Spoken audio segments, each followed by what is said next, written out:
Bienvenue sur cette présentation de Moodle et merci de la visionner, car ça devrait nous permettre de gagner un peu de temps lors de la journée de formation. Deux objectifs dans cette petite vidéo, présenter la plateforme Moodle de façon générale, puis vous montrer quelques exemples d'utilisation en classe. Alors commençons par une brève présentation de Moodle. Il s'agit d'un logiciel libre qui s'installe sur un serveur et dont la première version date de 2002.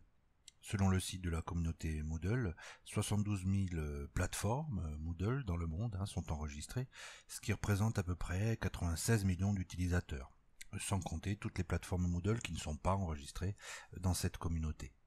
Dans notre académie, la plupart des universités ou des écoles utilisent Moodle, et une partie de vos élèves auront certainement à travailler sur un Moodle dans le post-bac.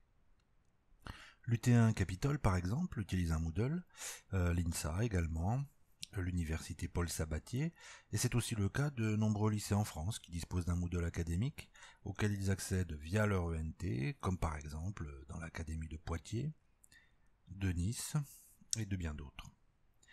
Moodle est en effet utilisé dans l'éducation ou la formation pour adultes parce qu'il s'agit d'un LMS, Learning Management System, ou système de gestion des apprentissages.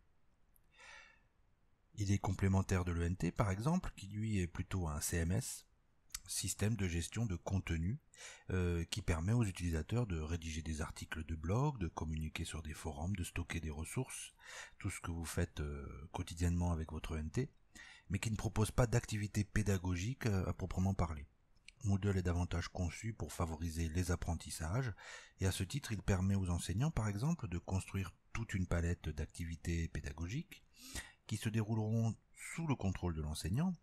C'est lui qui va décider l'heure de début d'activité, de fin, le nombre de tentatives autorisées pour les élèves, la modalité de notation, et les enseignants bien sûr ont accès aux réponses des élèves. Enfin, tout cela se déroule selon une scénarisation que l'enseignant aura décidée. Et bien sûr, Moodle permet aux élèves d'obtenir les commentaires ou les rétroactions nécessaires à leurs apprentissages. Ils peuvent à tout moment consulter leur copie par exemple. Moodle et l'ENT sont donc deux plateformes complémentaires. L'ENT est plutôt destiné à accueillir des ressources et Moodle des activités interactives. La plateforme Moodle propose trois rôles principaux pour les utilisateurs. L'administrateur, qui est celui qui gère les paramètres généraux, qui crée les espaces de cours et qui peut inscrire les utilisateurs sur la plateforme. Les enseignants, qui paramètrent leurs cours, peuvent y inscrire des élèves, peuvent créer des groupes et des activités pédagogiques. Et enfin les élèves qui font les activités prévues par les enseignants et qui peuvent consulter leurs résultats et refaire autant de fois qu'ils le souhaitent les activités en autonomie si l'enseignant les y autorise. Le statut d'élève ouvre bien sûr moins de droits que celui d'enseignant, qui est le statut que vous aurez dans vos cours. Plusieurs enseignants d'une même discipline ou d'une même équipe pédagogique peuvent collaborer au sein d'un cours. Alors voyons à présent quelques exemples d'utilisation. On va d'abord présenter un espace de cours, puis des exemples de tests, et enfin quelques outils de scénarisation. Alors voici un espace de cours. L'objectif était ici de voir ou revoir les principaux outils mathématiques utilisés en SES. Le cours est composé de 4 sections, la dernière étant consacrée à l'évaluation sommative finale. J'ai paramétré ce cours de façon à ce que les élèves voient s'afficher uniquement les titres des sections en arrivant sur cette page, mais j'aurais pu faire en sorte qu'ils aient accès à l'ensemble du contenu. Alors voici l'espace tel qu'il se présente en ligne. On retrouve nos 4 sections. L'enseignant peut disposer d'autant de sections qu'il le souhaite. Sur la gauche, il a accès au menu Administration du cours, qui lui permet de modifier les paramétrages du cours, le nombre de sections par exemple, et inscrire des utilisateurs, consulter les notes des élèves, sauvegarder le contenu du cours, etc. Donc voyons à présent le contenu d'une section. Donc je dispose toujours de mon menu Administration, avec les mêmes possibilités. En haut de l'espace de cours se trouve un fil d'Ariane qui permet aux utilisateurs de naviguer plus facilement. Le titre de ma section se trouve au centre, et il est évidemment possible de mettre en forme du texte, des images, une vidéo ou du son, grâce à un éditeur de contenu qui est assez proche de celui de l'ENT. Sous ce texte se trouvent deux liens. L'un vers une page de Moodle dans laquelle les élèves trouveront une animation sur les pourcentages de répartition. L'autre est un lien externe vers des exercices interactifs construits par des collègues d'une autre académie. Enfin, j'ai construit 3 tests pour les élèves, chacun correspondant à un niveau de difficulté, le principe étant qu'il est nécessaire d'obtenir une note suffisante pour passer au test suivant, dont la difficulté est supérieure. Chaque élève dispose d'un nombre de tentatives illimité pour réaliser chaque test, et dès qu'il parvient à obtenir la note souhaitée, il passe au niveau supérieur automatiquement. Chaque test comporte une dizaine de questions que Moodle va puiser au hasard dans une banque de questions que j'ai construite. Ainsi, 2 élèves qui sont côte à côte n'auront pas forcément les mêmes questions. Et quand un élève doit refaire un test pour passer au niveau supérieur parce que ses résultats n'étaient pas suffisants, eh bien les questions seront également différentes. Bon, bien sûr, des configurations plus simples sont possibles, un seul test pour tous les élèves, par exemple. Pour finir, chaque test se corrige automatiquement. L'élève dispose aussitôt de son résultat, qui lui permet ou pas de passer au niveau suivant. L'élève qui a passé les 3 niveaux voit apparaître un smiley qui le félicite. Surtout, Moodle permet la création de badges, que l'enseignant peut attribuer automatiquement en cas de réussite. L'avantage, c'est qu'il peut consulter à tout moment la liste des élèves qui ont satisfait aux exigences. Bien sûr, une scénarisation comme celle-là demande une petite pratique de Moodle, il ne s'agit que d'un exemple, mais elle se construit assez rapidement une fois qu'on sait faire un test et que l'on a compris le principe des activités conditionnelles. On va y revenir. Cet espace est à présent disponible pour les élèves inscrits. Pour en vérifier la liste, il me suffit de me rendre dans l'administration du cours, puis de cliquer sur Utilisateur et Utilisateur inscrit.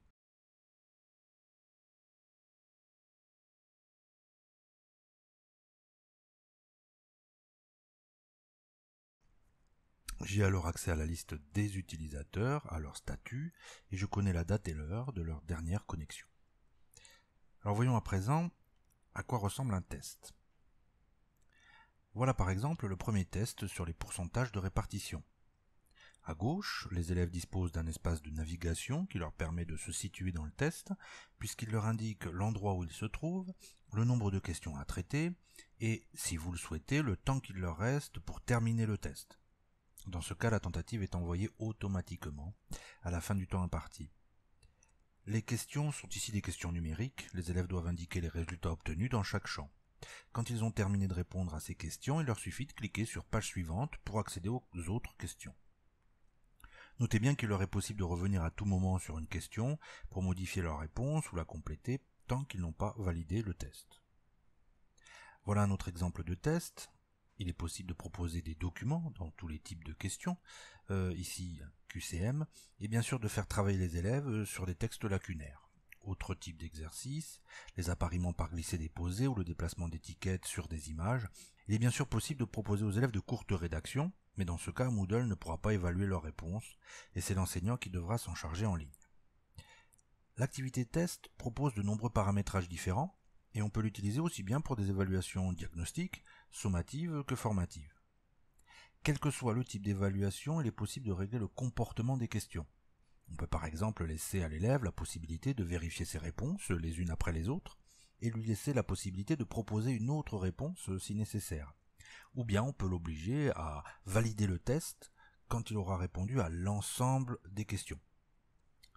Par ailleurs, il est possible de préciser ce que l'on veut que l'élève voie après sa validation. Est-ce qu'il aura accès à sa copie? Et si oui, veut-on qu'elle soit corrigée ou bien préfère-t-on que seules les erreurs soient signalées, mais sans préciser les réponses justes? Il est également possible de proposer à l'élève des commentaires spécifiques en fonction des erreurs qu'il aura commises. Pour ce qui concerne les évaluations sommatives ou diagnostiques, il est possible de limiter le nombre de tentatives autorisées et de préciser la modalité de notation si l'on accepte plusieurs tentatives. Enfin, pour les évaluations formatives, en plus de tous les paramétrages précédents, on peut autoriser un nombre illimité de tentatives.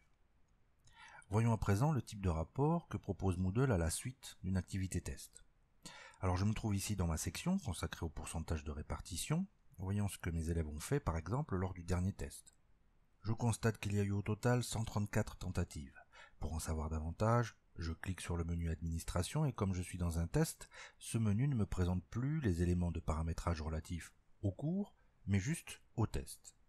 Alors je dispose de nombreuses possibilités, mais je souhaiterais voir les résultats de mes élèves. Alors je clique sur Notes.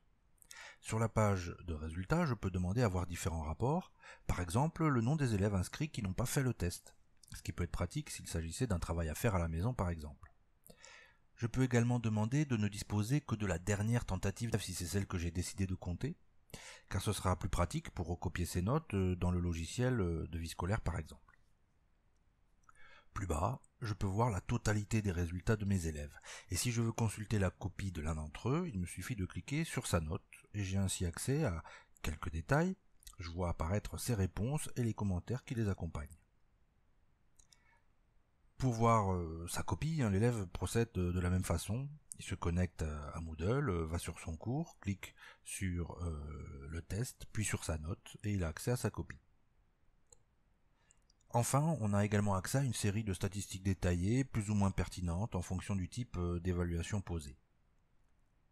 Pour finir, voyons à présent comment Moodle permet de scénariser les activités, grâce à une fonctionnalité appelée « activité conditionnelle », qui peut être utile pour proposer une série d'évaluations formatives, ou dans une optique de différenciation des activités par exemple. Alors revenons à mes pourcentages de répartition. Le test suivant ne se débloquait que si le résultat au test en cours était suffisant. Lorsque les élèves avaient réussi les 3 tests, un smiley et un message de félicitations apparaissaient. Voici mon smiley. Pour l'afficher, j'ai utilisé la ressource étiquette de Moodle, qui permet de mettre en forme du texte, d'intégrer des images, des vidéos, du son, etc., grâce à un éditeur de contenu qui est assez proche de celui de l'ENT. Pour faire apparaître cette image, uniquement lorsque les élèves ont réussi le 3e test, il me suffit de jouer avec ce paramétrage, restreindre les accès, qu'on retrouve pour chaque type d'activité, comme les tests par exemple. Ici, l'élève doit avoir obtenu au moins 87,5% de la note maximale, c'est-à-dire 17,5 sur 20, au 3e test. Le petit œil, sur la gauche, barré, indique que l'image sera cachée tant que cette condition ne sera pas remplie. Je peux ajouter une restriction en cliquant sur le bouton correspondant, et Moodle me propose un large panel de restrictions, telles que la date, une note, l'appartenance à un groupe, à un profil. Concernant les notes, par exemple, il est tout à fait possible de proposer des activités à des élèves en fonction de leurs résultats à une évaluation diagnostique, par exemple. Telle activité s'il obtient entre 0 et 6, telle autre entre 6 et 8, etc., etc. Une fois paramétré, Moodle dirige automatiquement les élèves vers les activités qui les concernent. Cette présentation touche à sa fin. Il s'agissait de vous présenter Moodle et de vous montrer quelques exemples d'utilisation des tests. À la fin de cette journée de formation, vous devriez savoir paramétrer votre cours, paramétrer un test en fonction du type d'évaluation souhaité, créer des questions, exploiter les résultats de vos élèves. Les plus avancés pourront également expérimenter les activités conditionnelles. Pour vous permettre de vous mettre à la place d'un élève dans Moodle, nous vous proposons le test ci-dessous, et si vous réussissez, de nouvelles ressources devraient apparaître.